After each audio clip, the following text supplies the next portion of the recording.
All right, what's up, everyone? We're live. Welcome to the very first Okta Office Hours. So I'm Randall. I will be the moderator for this session. So the people in the room today, we have Matt Rabel, who's a senior developer advocate here at Okta. Say hello, Matt. Howdy. We have Heather Downing, who's a senior developer advocate here at Okta as well. Say what's up, Heather. Hola. And then we have Brian. Whoa, oh, we have some echo. Hold on.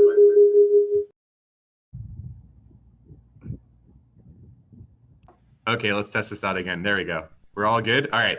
And finally, we have Brian Demers, who's also a senior developer advocate. Say hi, Brian. Hey, everyone. So just in terms of general expertise, Matt, do you want to sort of talk about the things you work on here at Okta, like what programming languages and frameworks and stuff like that you're familiar with? Yeah, so I'm a big fan of Java and JavaScript, also TypeScript, and I typically do a lot of backend with Java and Spring Boot, as well as JHipster, and then most of the front-end frameworks, Angular, React, and Vue. I like all of those as well. Cool. And Heather, how about you?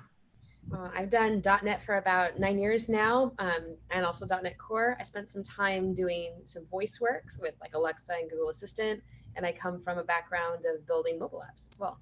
That means you need to celebrate your 10-year .NET anniversary pretty soon. So I know. I'm so excited. It's going to come up next year. All right. And Brian, how about you? All right, I've been in the Java world pretty much my whole career. Worked on a lot of security things and a lot of build-related tools, so Apache Shiro, and then I've been doing a lot with Spring Boot lately and Spring Security. Cool. And for myself, I do a lot of Python and JavaScript and Golang, mainly on the back end and web security stuff. So if you have questions about that, I'm happy to help. So outside of that, basically the way this is going to work is if any of you have questions, you can feel free to ask them on the YouTube live chat. Feel free to ask them in the Zoom chat room, or you can tweet at the hashtag we have on Twitter, which is, I'm pulling it up right now, Okta Dev Office Hours. So we're monitoring all of those things for different questions you have. You can ask us whatever the heck you want that's either Okta related or web security related. And we may not be able to answer everything, but we'll do our damnedest to do it for you. So we will definitely try. Also, the people who ask the 3 best questions are going to get this amazing thing right here, which is 3 copies of Aaron Parecki, who is one of the team members here, his OAuth 2.0 simplified book. It is the absolute best book on the OAuth protocol. So if you want to learn about OAuth and OpenID Connect and things like that, you should absolutely check it out. Aaron works on the spec committee for OAuth. He's super knowledgeable on the topic. Unfortunately, he could not be here today. He's out doing another speaking engagement right now, but we're going to mail those out. So if you have some questions and they're good, then you will get an awesome book. So let's go ahead and we'll get into the first question we have here. So the first question we have, let's see what this says. It says, I'm thinking about migrating my users from my custom application to Okta. What do I need to know? All right, let's see. Who wants to take this one? All right, Matt, you are unmuted, so you are going to get the honor of doing this one. So this guy's apparently migrating some users to Okta. He's got a custom application. I'm assuming that means he has a bunch of user accounts with like emails and password hashes in the database. He didn't specify what kind of password hash. I'm just going to, let's just assume it's like bcrypt or something like that. So how would he migrate his users into Okta? Just like the high level version, and then we can go from there. I think there's a few different techniques. I haven't actually done it myself, so I'm not quite sure, but I think one of the easiest ones is like a CSV import, right? So if you can export your users to a CSV file, then you can import them that way. As far as handling existing passwords and keeping those intact, I believe it's all about whether your current mechanism matches up with the encryption mechanisms that we support. Yes, so I will chime in a bit because I have worked on this. So there's a couple different options you have for migrating users in just in general, just to elaborate on top of what Matt said. So the first thing is that you can use a bulk, you can perform what we like to call like a bulk migration. And I'll actually just share my screen to make this a little easier to follow. So let me do that real quick. But basically what that means is if you search for like Okta user API, you can find our user API on Google here. And essentially what you can do is you can literally send us a post request to our API endpoint and create a user.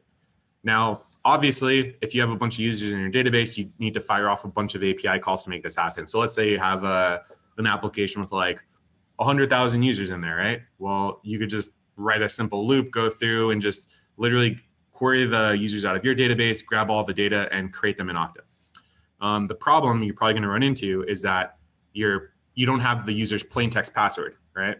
And so you couldn't just like create a user fresh in Okta without a password because they would need to reset their password or something because that wouldn't come over. But what you can do is we actually have a cool thing here. So you can create a user and import their password hash from your existing database, which is cool. So the way that basically works is we have a format here where as part of the JSON data, you can specify like the algorithm type that you're currently using to hash user's password. So like bcrypt. The bcrypt algorithm, for example, has like a work factor parameter, so you can specify that as well. You can put in the salt and the actual hash value. And what happens in this scenario is you create the user using this endpoint, you specify all the user's data, first name, last name, email, blah, blah, blah, and then password hash. So we'll take that in, and then based on that password hash data you gave us, the next time the user authenticates, if they authenticate to Okta, we will use the current hashing mechanism that we have stored in the database. And then if we're using a stronger hashing format on the back end, then we'll just go ahead and upgrade that behind the scenes the next time the user logs in. So it's a really nice way to just make that happen seamlessly. The downside to that, of course, though, and I just killed the screen share there, but the downside to that approach is that if you do this, then you basically need to have some downtime on your application, right? So, if you have a live website where people are always registering and logging in and changing their information, then you basically want to like shut your website down temporarily or not allow any like new users to register or change user data, then loop through your database, create all the users in Okta, then move over to start using Okta, and then turn your website back alive. That way you're not losing any data. You're not having to deal with like complicated change sets or anything like that. And that's like the bulk migration strategy. Actually, I want to plug one other thing here from a really awesome Okta employee. It just popped in my mind. I'm going to share my screen again. There's a really great tool that Gabriel wrote, who works here. It's called Rockstar. So if you haven't heard of it, you can just search for like Okta Rockstar. It's free on GitHub, but basically it's a Chrome extension you can install. I've been using it recently. It's pretty neat. And what happens is you install a Chrome extension and it allows you in the Okta website UI to go in and export a bunch of data to like CSV files. So if you want to play around with like bulk exporting all of your users and things like that, I would strongly recommend using this because you don't need to write any code to do it. It's super simple. It'll handle all those API requests for you and just have your browser download like a big CSV file with all your user data in there. So it's pretty useful if you want to play around with bulk migration and things like that. So shout out for that. And then anyways, if your website isn't able, like if you're not able to shut your website down for a bit or like freeze user registrations and things like that, the other mechanism that you really have to work with is a real-time user migration. And basically that involves building a shim in your code base. So the way you can think about it is, let's say like you have this live website and it's got millions of users actively using the site and you can't afford any downtime. So what you do is you basically modify your authentication flow. So imagine that a current user is going to log into your website. So they send you like their email and their password in plain text. So when your website receives the email and password in plain text, what you're going to do is you're going to first make an API request to Okta to say, hey, does this user exist with this email address? Yes or no? If the answer is yes, then you know that the user's already been migrated to Okta. So then what you do is you attempt to authenticate the user into Okta and you just have no problems. If the user doesn't exist in Okta, then what you do is you know that the user must only exist in your current database or not at all. And so in that scenario, what you do is you query your current database, you pull out all the user info, you make sure it all matches. Then you go ahead, you make sure that the password the user gave you is the correct password for the current database. And if all of that's good, then you go ahead and you run that, that post request to Okta to create the user account inside of Okta, and you migrate them in real time into the Okta platform. Then you authenticate them against Okta, and then you keep moving on. So basically, every time a new user on your site logs in, they'll be seamlessly migrated behind the scenes over to Okta without any sort of stuff. And one more thing I'll just share real quick on here, but let's see, Okta user migration. I wrote an article on this a while ago. User migration, the definitive guide. So I wrote an article on this back at the beginning of this year, which you might want to check out. It goes into this in a bunch of depth, and it covers a lot of gotchas and things that you should worry about or look for if you're going to be migrating a lot of users, either to Okta or honestly anywhere else. So definitely check this out. It's just Google Okta user migration and you'll find it. Cool. All right, so hopefully that answered your question. It looks like we have a few more questions in Zoom. So let's see. I'm going to go with this one first. So from Greg B. Greg says, when we started adopting Okta, I originally thought we'd go with SAML since I understood that to be the standard. And I also understood that proper authentication was a missing part of OAuth. However, with OpenID Connect, that problem seems to have largely been addressed. Should I ever consider SAML if OIDC exists? So I will give that one to Brian. Brian, why don't you answer Greg's question? No. No, it's a little more complicated than that. So I would say anything you can use OIDC for, you should. That's the newer standard. That's where people are going. It supports, it's a bit more flexible depending on the types of applications you are working on. But if you have legacy systems that only speak SAML, and that's what you need to deal with, then Okta does support SAML. But I would say if you can, new applications or applications are migrating from some other system, try to use OIDC first and then use SAML as a last resort. That's a great answer. Yeah, basically the short answer, as Brian said, is no, don't use SAML if OIDC is available. I'm also going to elaborate just slightly because this is a question that we hear like a lot. And there's one other reason why I want to mention why you should never use SAML unless you can absolutely not avoid it. I'm going to share my screen once more. But SAML in particular, one of the reasons why it has a lot of problems is because it's based around XML.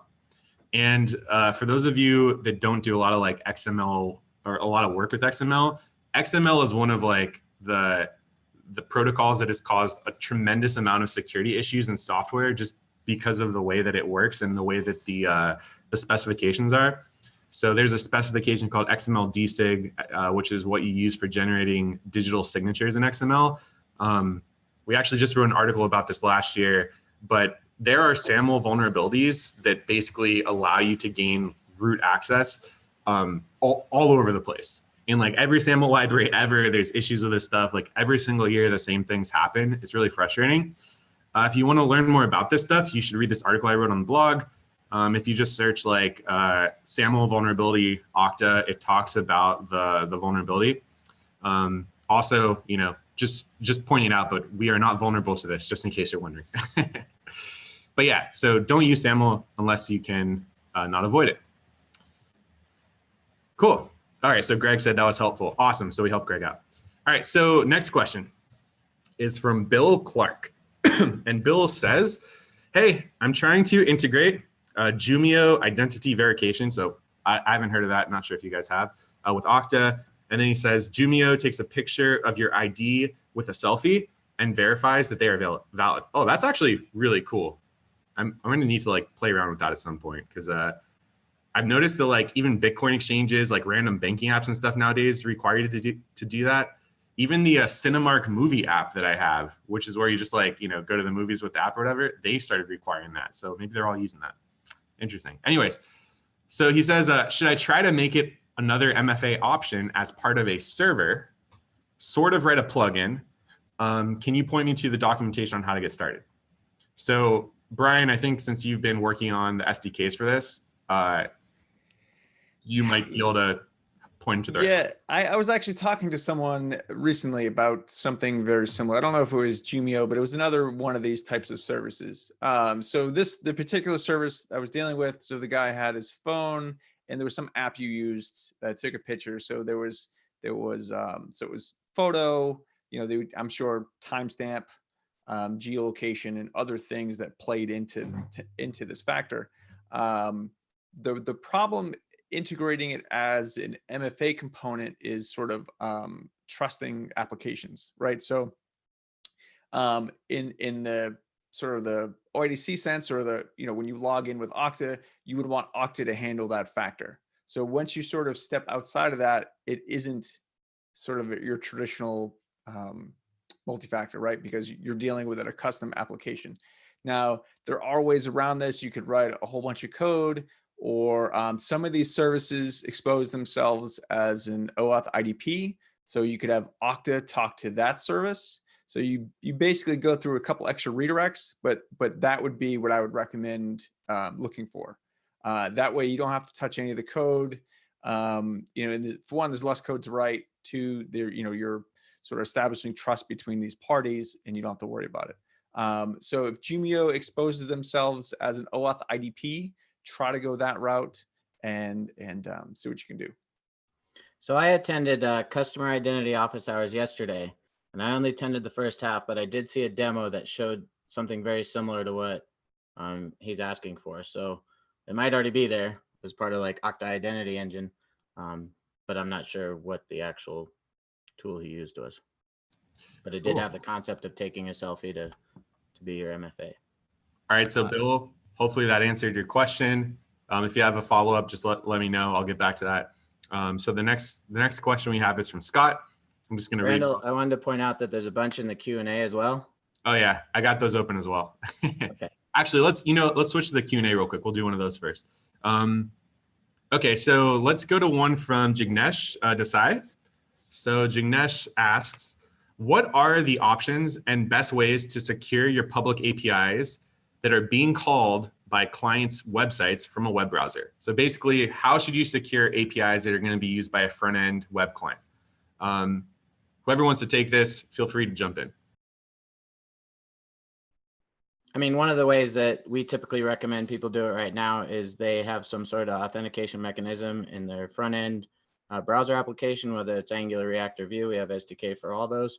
And then once you've authenticated, you'll get an access token, and then you can use that access token to talk to your API. So your APIs will have a similar configuration that says, hey, it has to come from this issuer, it has to have this audience, and then it's a valid authentication token that comes through. And so that's what we do with a lot of our examples, and it seems to work well. Yeah, I think that's a bit of an understatement. It works really well. And it's not that bad either. It's quite easy to implement that stuff. So Jignesh, give it a go. Let us know what you think. If you have other questions, let us know. So here's one for you, Heather, I think. This one is about Azure Active Directory, which I am not very familiar with personally. So Daniel asks, hey, we use Azure Active Directory, but we create our own enterprise applications. All right, sounds pretty standard so far. We'd like to use Azure Active Directory for SSO authentication. Does Okta have a product that can help me with this? So the answer is yes, but no. Technically speaking, Okta is what Azure AD is, but more. We have authentication built on top of it that scales a lot more. So where your users live is important, right? So if they live in Azure AD, just like we showed earlier on the beginning kind of the office hours broadcast, that you actually would need to move your users from Azure AD into Okta in order to use our authentication mechanism. So yes, there is a way to go ahead and have that be a continuous thing and work in tandem. For example, we have really easy, widgets that you don't have to host yourself like normally you would have to in that case. And for single sign-on, that's one of Okta's strengths. So it's kind of one or the other, but yes, technically you could use both in tandem. You're just going to have to move your users over. Oh, okay, perfect. Thanks for the explanation, Heather. I think that's really helpful. And hopefully we answered your question. So let's move on. Let's see. Who should we pick next? Actually, let's go back to the group chat. So we have a question from Scott. And Scott says, hey, we're currently using Okta for our OAuth and OIDC access for customers through a mobile app. So they have a mobile app, their customers are signing in using Okta for that. they said, or Scott says, we are now building internal tools that will require OAuth access for internal team members. Is it a good practice to mix external customers and internal team members in the same Okta account, or should we use different Okta accounts configured for their specific use cases? And this is up for debate, honestly. Yeah, it is up for debate. Yeah, like there's no, so I'll start answering this. You guys jump in, but there's no rule around this. Okay. I'll share my 2 cents.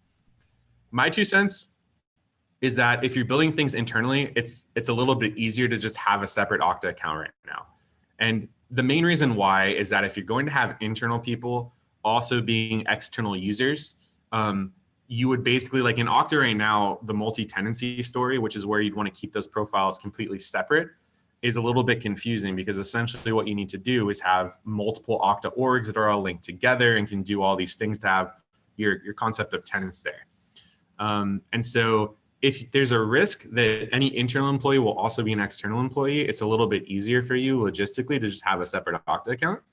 But if that's not something you care about, or if you're implementing multi-tenancy in sort of a GitHub style way, like, I'm assuming most of you on the call are familiar with GitHub.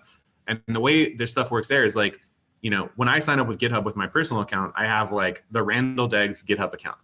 And in my GitHub account, I'm a member of multiple organizations. Like I'm a member of the Okta organization because I work here, I contribute code. I'm a member of like, the business organizations that like for other projects and stuff that I work on.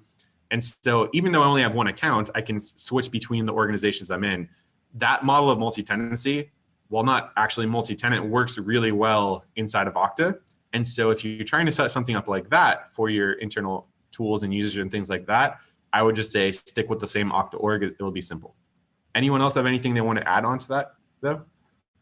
So you can also, again, like Randall said, it really depends on the application and how you really want to store users. But on the application side, you can definitely deal with a lot of this with, access control, either using scopes or using a different authorization server or audience, or there are some other mechanisms that'll help you, partition your users. Cool. All right. So hopefully we answered that question for you, Scott. If not, let us know and we'll try to get back to you. Let's see. I'm going to go through the Q&A real quick and pick out one of the other open questions in here. Let's see. Scott. So it looks like we helped Scott out. Awesome. Cool. Thanks for the question, Scott. Okay. So here we go. An anonymous attendee asks, any possibility of switching the default security questions within Okta in the future? We have received feedback that our end users aren't too happy with their choices. The answer to that is just yes. So it's something that is already in progress, and yes, absolutely. Anyone have any other context they want to add on to that answer though? Yeah, I was chatting with the engineering DevX Slack today, and I was asking about that, and they said actually security questions are not like completely best practice as an option, for people to use to verify. That is something that a lot of customers still want, so that's why we support it. But I would encourage you also to look at other ways of doing, verification and password reset. I think you totally nailed that. Yeah, it's not a best practice anyways, and there's, people want to do crazy things sometimes, and like, what are you gonna do? But great question. All right, so let's go through these Q&A questions again. Let's pick another one. I'm just trying to like pick something randomly in here, by the way, because it'll take forever. So here's one from Walter. So Walter says, how should I secure an API that an end user device needs to access in an automated way with no human involved who can actually authenticate to get an access token? Think of IoT devices. Great question. So who wants to take this one? Say that again, because I'm pretty sure I can answer the question. So I'm going to try to reframe it a little bit here. So the question is, Walter is building an API service that IoT devices need to access. What's the best way to secure it? Well, that is a big question, right? I kind of ran into this a little bit because I worked on an Alexa skill for this very reason, where there isn't really truly a front end to it. It is considered, of course, an IoT device. Like my little Echo Dot or Google Home. So what I discovered is that For that particular thing, we actually went with our Webflow because there's like an initial authentication that should happen for a user. So whether you create like a login screen that somebody goes and does initially on their phone, or like through just like a registration kind of situation, that's usually what's done, especially for like smart home devices tend to do like the Webflow. It's only done once. And then inside of the Okta portal, I can kind of show you in a little bit, like not only do you select that you want an access token, you also need a refresh token, because access token is only going to work first time. And after that, it's not going to work. So it's really important that you do both for IoT, most IoT devices. Like right now, I'm in the middle of authenticating drones. Sounds a little weird, but there is an API for Parrot drones that I'm trying to secure, so that, because right now, technically, as long as you have like the model number of a drone that you just see sitting around, technically you could take it over in mid-flight.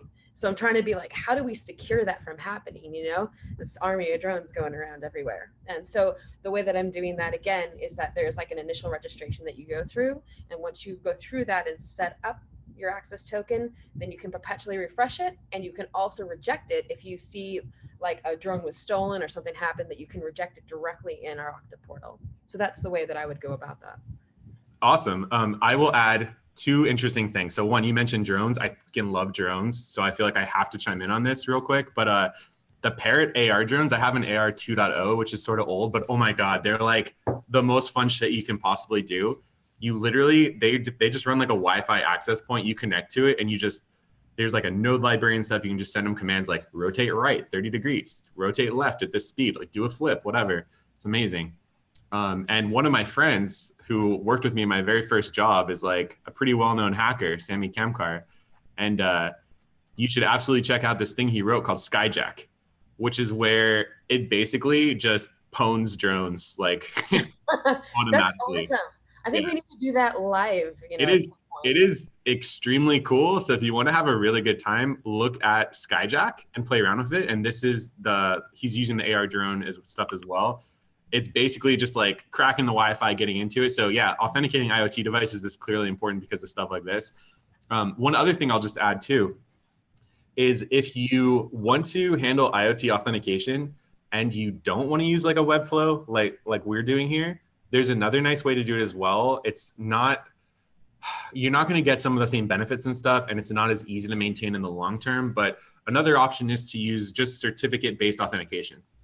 So if you generate like a public-private key pair on your IoT device in a fully automatic way, right? And by the way, actually, I'll cover this in a second. I don't want to get too far ahead of myself. But you generate a public-private key pair and use asymmetric encryption to basically authenticate with the API service in the backend with a known list of like pre-configured certificates.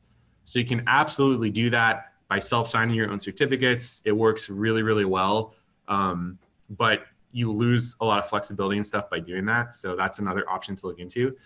And one thing I'll also add on to that, but if you do want to do certificate-based authentication, the proper way to do that, because if you Google it, you're going to get really, really confused. There's like a million different options out there. There are two cryptography libraries that you should be using for asymmetric crypto. The first is called libsodium. And specifically, you want to use the Box API. So if you Google libsodium Box API plus Python or libsodium Box API plus Java, you will find the right developer library to do this for you. But that library will allow you to run a method that says like box generate key pairs and stuff like that to generate the key pairs for you, to handle the authentication, to handle all of that madness for you. And so other than libsodium, there's also NaCl, which stands for the Networking and Cryptography Library. It's a really popular, both of those things are really popular, well-known frameworks that cryptographers build and audit really well to handle this sort of stuff. If you're not using those, you're doing it the wrong way. So definitely use those if you're gonna do it this way. End of disclaimer. All right, so now let's go to YouTube Live. So we have a comment there. Give me 1 second, let me pull it up real quick. All right, so here's the question on YouTube. Good morning. Well, it's actually good afternoon to you here in sunny San Francisco, but that's fine. What is the best practice to deal with security for services, APIs running inside a Kubernetes cluster? ingress controller running an API gateway, e.g. Kong, can Okta be used? And that's from Anchor Goel. Brian or Matt, do you want to take this one? So we have a Kong post that Micah wrote, another team member of ours. I haven't looked at it in a while, but I know there's a Kong specific post. But in general, I would definitely recommend an API gateway for this type of scenario. Yeah, so for the Kong stuff, by the way, I believe, like, I haven't used Kong in a few years, so I don't know what the latest is, but I believe there's a really nice OAuth plugin for Kong. And because Okta in particular is a generic OAuth provider, like you can use us as an OAuth authorization server. You can just basically have your request come into Kong, which will authenticate or do some authorization. Excuse me. I'm trying to find the right verb to describe that, but perform authorization to Okta's OAuth authorization server to validate the request and then let it continue going through the typical workflow. So that's how you can do it with Kong. Inside of Kubernetes, there's also this thing called Istio, which I'm assuming you've heard about since you're asking this question. Istio is a nice way to sort of handle the authentication concerns there. And basically Istio, as far as I understand, is essentially just OpenID Connect and OAuth. So you can also use Okta's just generic OAuth and OpenID Connect support there as well. We're planning to do more articles and presentations and stuff like that around some of these DevOpsy sort of topics in the future. So be on the lookout for those. If you haven't checked out our blog, you should definitely do it. It's developer.okta.com/blog. So you'll be able to find more stuff there in the future. All right, so next question. Let's see. This one's also from YouTube. I'm going to give them a little love because we've been ignoring them, so I apologize. This question says, what's the difference between using Jose/JWT token-based authentication versus Okta identity management, OAuth and OIDC? So what's the difference between those? Anyone who wants to take it, go for it. So those are just terms within the JWT spec, how the algorithms work. So when you get down to it, so access tokens by the OAuth spec are opaque. So it could be any string. Okta uses JWTs. So that's why we talk about JWTs a lot. So there are two ways of handling this, right? So you could validate the JWT. So that we typically say it's client-side validation, where you're just saying this string you gave me is signed. It looks good. It has the right information in it. I'm going to trust it. That's quick. It's much faster than going the opaque route, which is you send the opaque token to Okta or to whatever your IDP is. They validate it. They respond, say, yep, this is okay. So basically treating it as a JWT saves you a round trip. Now, the downside to that is someone revokes that token, then you wouldn't know that the token has been revoked. So it really depends what you're doing and if that's okay or not.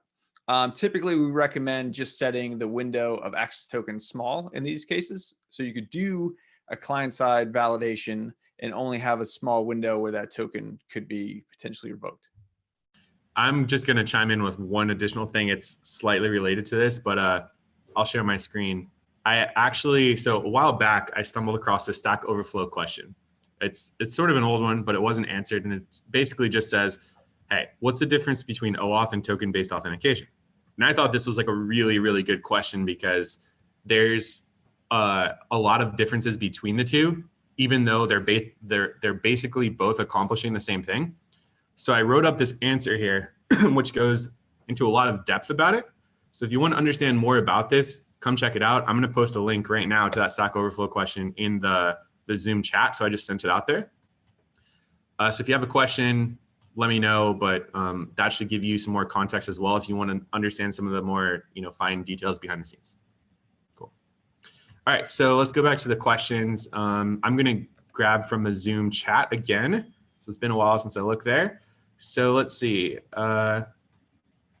Question for Heather from Walter. And I think this is a follow-up about that IoT question from earlier. So Walter asks, Heather, what if both access and refresh tokens expire, e.g. connectivity issues? What do you do? Well, you're going to get a 401 from that, right? So you have to decide what I'm assuming this is in relation to that IoT device, correct? Right. You have to decide what behavior it's going to have based on that kind of response you're going to get.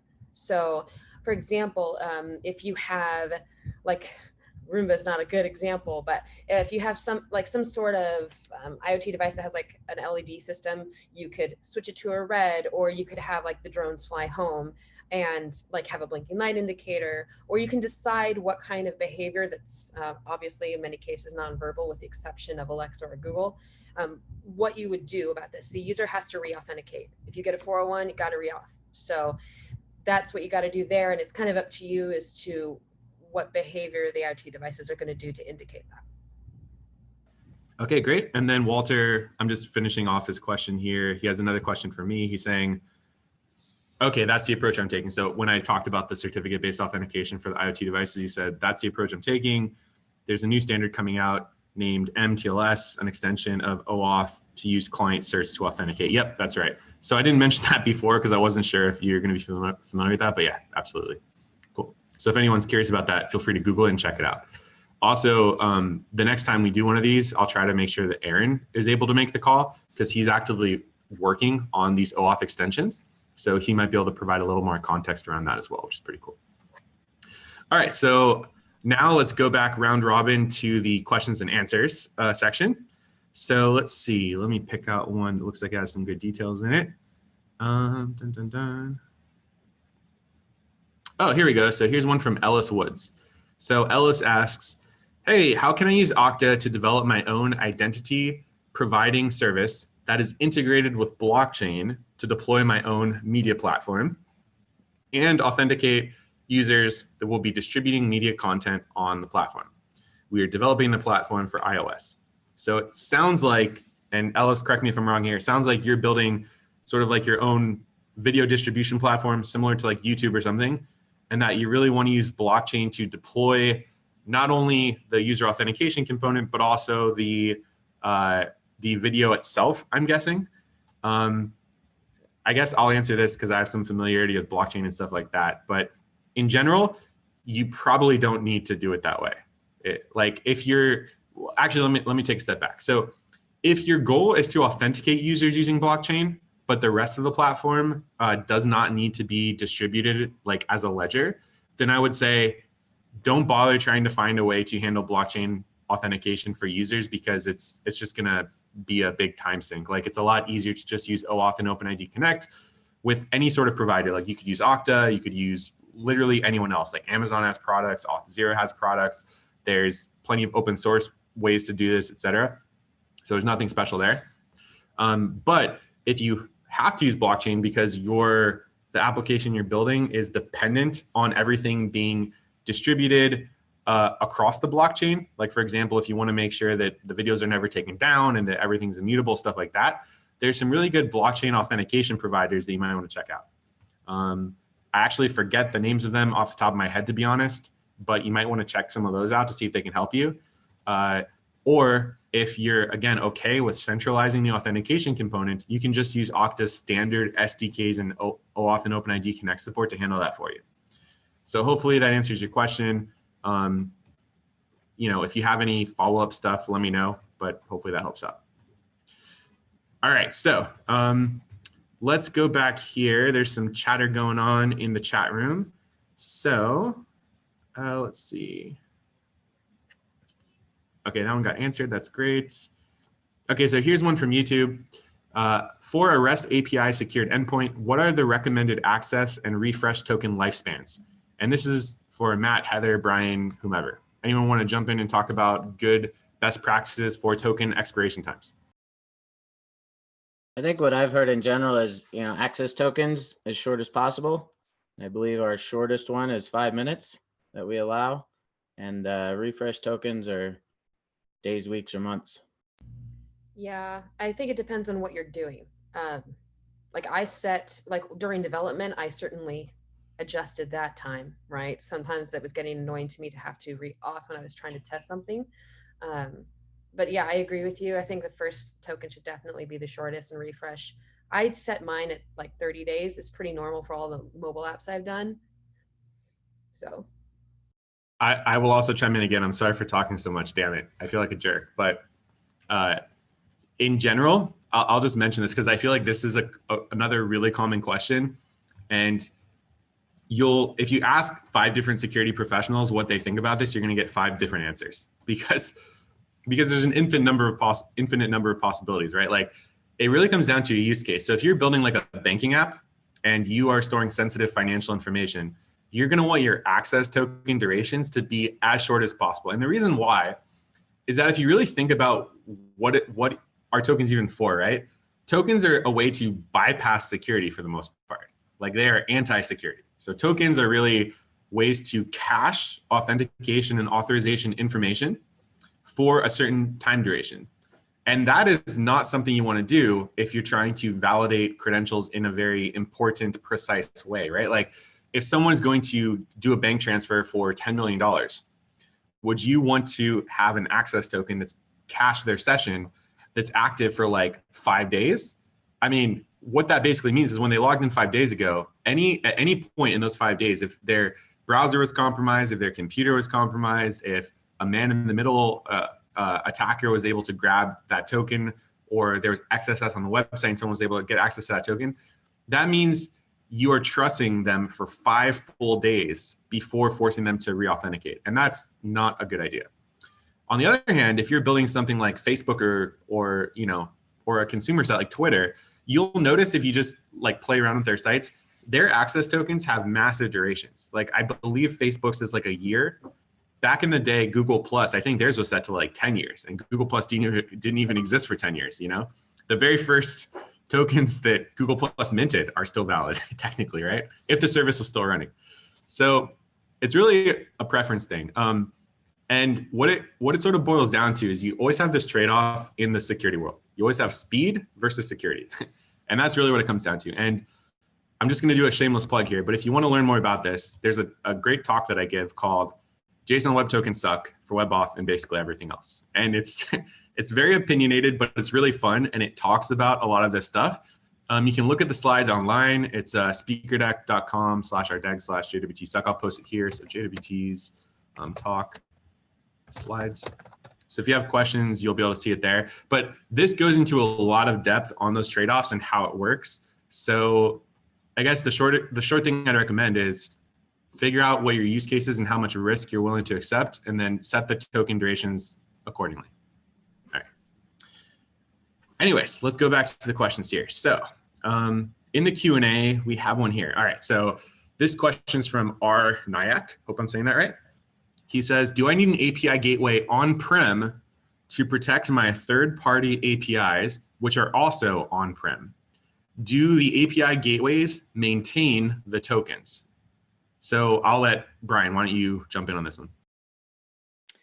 It depends what you're trying to do, right? But your API gateway, if you're using it as an auth code flow, if that's the point of, that's what's showing the login screen, or technically what gets redirected to an Okta login screen, that could be anywhere, right? And then you're just redirecting back to your internal network. So it really depends on the topography of your application. So I don't know if I can answer that truthfully without knowing a little more. Well, the other possibility is we do have an Okta access gateway that does sit on-prem and can do what Okta does in the cloud for your on-prem applications. So if you try to use Okta to secure your, internal APIs, and there's something that prevents those APIs from talking to Okta in the cloud, then you could use the access gateway and have that locally, and you wouldn't need to make any outbound connections. Absolutely. All right, cool. So let's move on to the next question. I'm going to go to another one of these QA ones. Looks like there's a pretty big queue here. All right, so actually this is from our old friend, Nate Barbatini. Hello, Nate. Looks like you are back with us in spirit. It's great to see you. So Nate asks, OAuth doesn't have any built-in concept of multi-tenancy, which is true. Aaron, where are you? We need to force you to add that in there.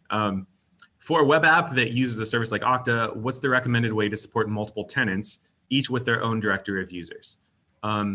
Anyone who wants to take it, go for it. Otherwise, I'll be the default. Okay, I guess I'm joking. So the proper way to do it inside of Okta is with this hub and spoke model that Okta has basically. The gist of it is that when you sign up with Okta, you get what's called an org. You have an organization. And that's all of your users are unique within that organization. Your organization also has its own unique URI for everything, its own APIs and everything like that, its own API keys, etc. And essentially, if you want multi-tenancy, true multi-tenancy, where users can sign up for different applications you have and have completely separate accounts, what you need to do is talk to your Okta rep, whoever that is, and they will enable something called this hub and spoke model where you can use an API to create sub-orgs. So you can create multiple other top-level Okta orgs for each tenant that your application has. And that's really the best way to do it today.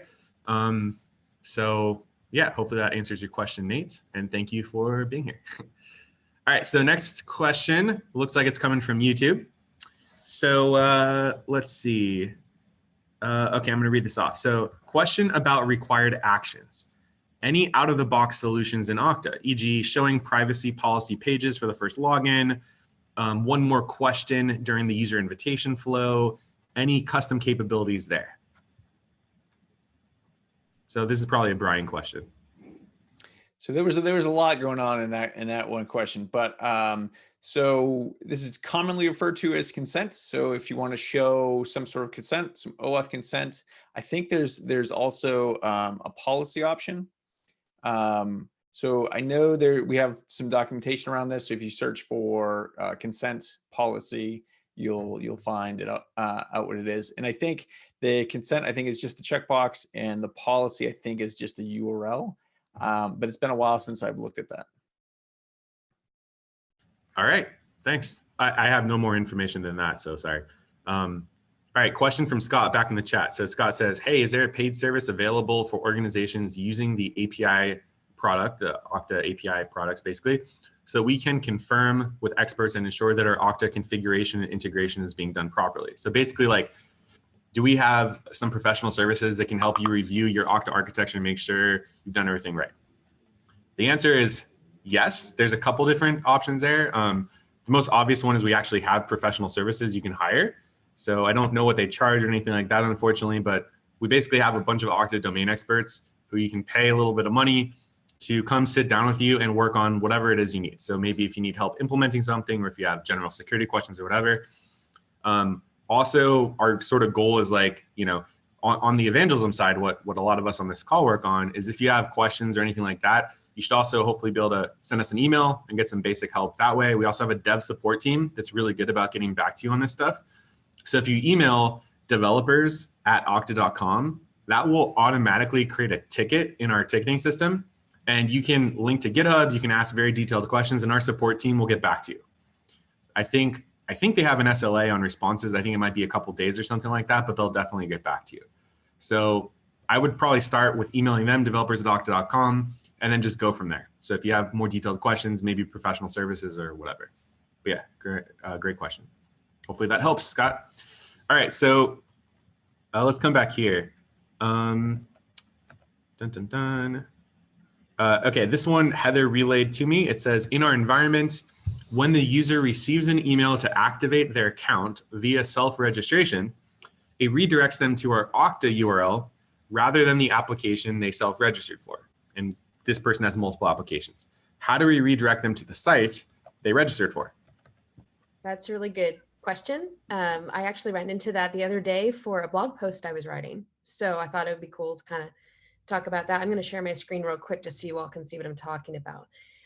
When I'm logged into my Okta org, under users, there's a registration link. And of course, this is where you enabled the users to be able to self-register, right?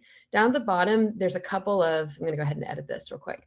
At the bottom, there's their default redirect right now is the user dashboard within Okta, which is the complaint, right? You can do a custom URL right here. However, what is interesting here is that under your applications, like let's say you've got multiple different kinds of applications. You can also assign users to that, or you can create like a different org for that. So for this, I ended up just assigning a group of people per application in like their own kind of org. And then I went ahead like nightly and I just imported them into a main org. So that's the way that I was able to get that redirect to happen to like a specific page on a specific application, besides, you know, what the actual redirect does within your app. That's it. I'll go ahead and stop my sharing. Sorry. Makes sense. All right, great. Thank you, Heather. All right, so now I'm going to go to another one of the Q&A questions. Let's see. So this user asks, how long does Okta manage session inactivity timeouts on my personal organization dashboard? Whoops. And how would I do this without logging users out of every custom application? Thanks. So let me try to wrap my head around this one. So how does Okta manage session inactivity timeouts on my personal org dashboard? And how would I do this without logging users out of every custom application?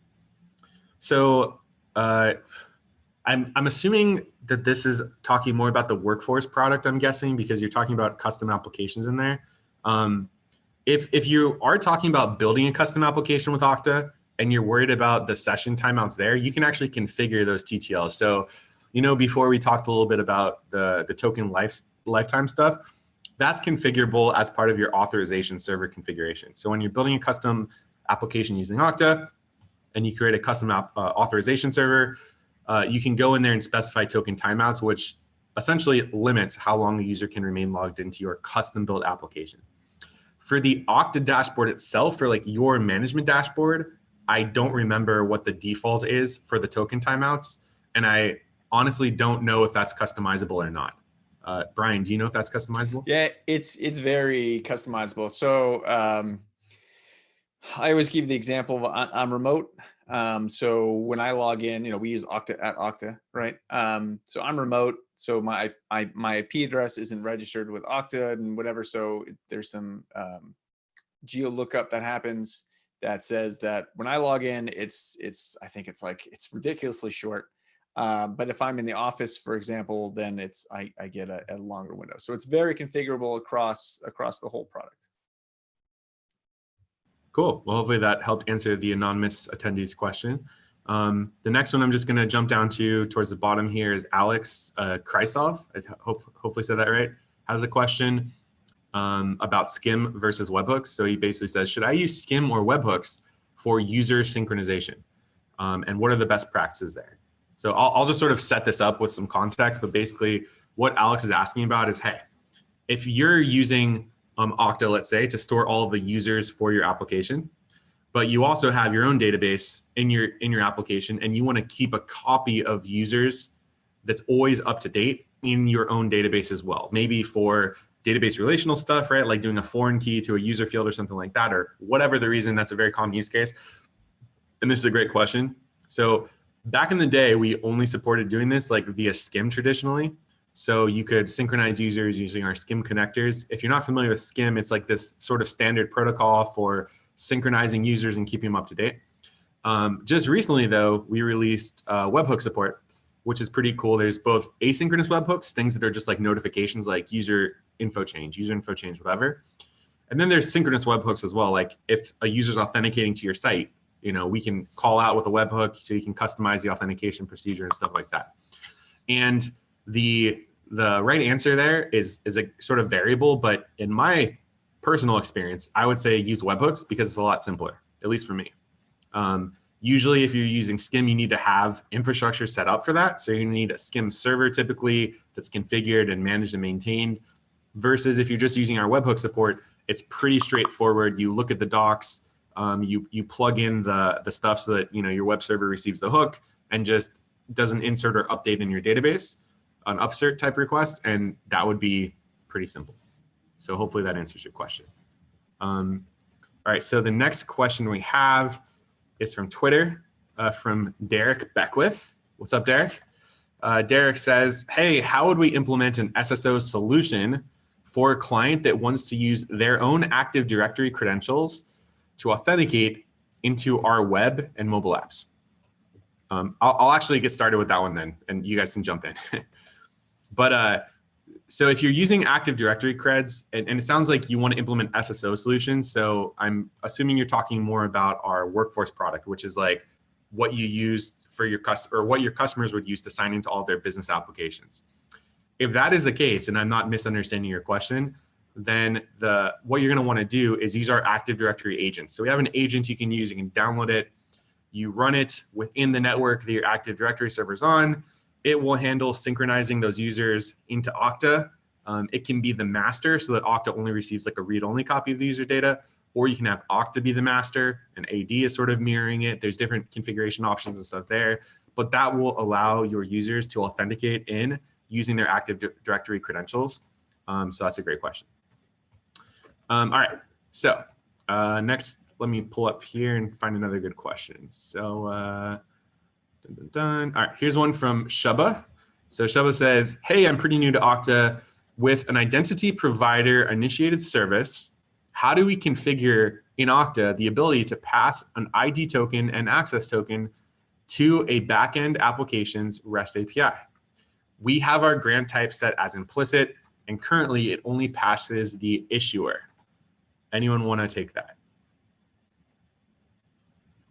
Okay, so let me rephrase the question because I'm honestly getting confused just reading out loud to myself here. So with an IDP initiated service, so they have the IDP initiated service, so single sign-on into some other app from Okta, how do we configure the ability to pass the ID and access token to the backend app's REST API? We have a grant type set as implicit. Currently, it just passes the issuer. So I'm actually just going to go ahead and say, I don't fully understand this question. It sounds like what you want to do is pass all the tokens to the application you're signing into. But I would need a little more context there, I think, to be able to answer that properly. Matt, you unmuted though. Do you have anything to add?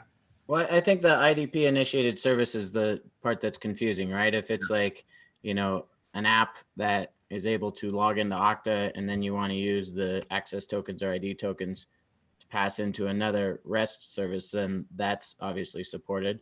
And it just depends on the client that you're using, because most of our SDKs allow you to get those tokens from the SDK that you would embed into that client. Yep, and if it's a claim limitation, Okta's tokens, you can add custom claims to the tokens themselves if you're just looking to pack more data into your claims. But I don't know if that's what he's asking either. All right. Thank you, everyone. The next question I'm just pulling from the Q&A here randomly. This is a good one, actually. It says, well, I mean, they're all good. This one says, have there been any, do you have any thoughts around Okta indicating to a user when their password has changed? I don't see any email templates for that. So like typically, you know, some services, whenever you change a password, you get an email about that. That's actually a really great question. I don't know the answer. Do any of you know the answer to that off the top of your head? No? Okay, so anonymous user, there may be a way to do that. If there is, we just haven't looked at it in a while, so we apologize. But we will look into that, and next time we do one of these, we'll be prepared, and maybe we'll even write a cool article about it. So check out our blog, our Twitter, etc. You know the drill. A great question. All right, next question. Is it a good, from an anonymous attendee, is it a good practice to pass your custom scope claims in an ID token versus an access token? Anyone want to jump on that? I think an access token is probably the best spot for scopes, right? Yeah, so I'll help chime in on this one, but basically the answer is that you're definitely going to want it in the access token. And the reason why is that if you're using tokens at all, the assumption is that the reason you're using them is you want your application to be really fast, to be able to statelessly authenticate and authorize the user operations, right? And the ID token, so whenever you're using OpenID Connect and you have two tokens, you have this ID token thing, which is basically only used by your client application. Let's say you're building, you have a REST API backend, you have a single page app front end. Well, the front end is going to keep the ID token. It's never going to send it to the backend. And the only thing that the ID token is going to be used for is letting the front end application quickly retrieve user details. So first name, last name, email address, stuff that might be shown in the template on the page, for example, things like that. The access token, however, is going to be sent from that front end application to the backend application on every single request to authenticate the request. And so the claims need to be present in the access token if you want to have fast authorization on the backend. Because when the backend receives a token, it's going to validate the legitimacy of it. is then going to look at the claims and make sure that they're good and that the requester has the permission to execute the request, etc. And so, yeah, great question. Unfortunately, we are out of time. I apologize. All of you have been super amazing, though. Thank you so much for showing up to the first office hours event that we've had.